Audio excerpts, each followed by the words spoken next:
Well, hey guys, I'm Abby Johnson, and today we're reading from Hebrews chapters 10 through 13. And man, do I wish that we had hours and hours to talk about everything that we read today. Nothing pumps up my faith like hearing God speak through the great triumphs of the faith, reading about men and women who are really no different from you and I, but God putting His super on their natural to work powerfully in and through them. But because we are surrounded by such a great cloud of witnesses, like Hebrews 12:1 states, let's take some time today to rid ourselves of all the obstacles and sin that so easily entangles us so that we can continue on in the race that Jesus has laid out for us. Hebrews 13 gives us fresh understanding of some of the weights that hold us down and commands in which we're to live by. He covers a whole gamut of things, from showing hospitality to strangers, to honoring marriage, to keeping our character free from the love of money. And all of those things might beg the question, how are we to do this? Well, he reminds us in verses 5 and 6 by saying, I will never desert you, nor will I ever abandon you, so that we can confidently say, the Lord is my helper.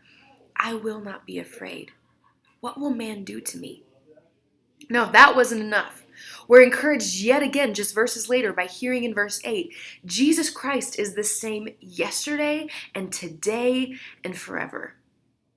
I know there are times in my life when I get so weighed down by the obstacles of life, by the temptations that I face, and by the ache this broken world brings out in me.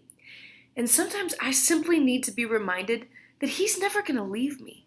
I'm never on this journey alone. As I learn to obey Him, as I learn to walk in His commands, I do so by His strength, by His power, by remaining connected to the vine that John 15 talks about. I do so by abiding in Him.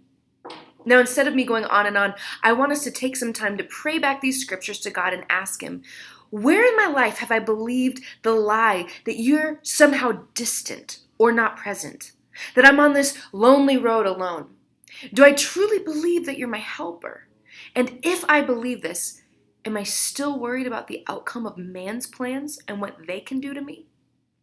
Where have I stopped believing that you're always the same, unchanging in every way? Do I believe you've stopped being good somehow? And if so, where did that lie spring up?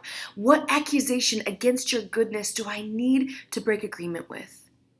Take these next few minutes to have a conversation with the Lord regarding these and other nagging questions deeply rooted in your soul, and allow the Holy Spirit to speak His truth and to shine a light upon some of the darker places in our hearts. And I believe He will heal your heart as He restores your hope. Thanks, everybody. See you next time.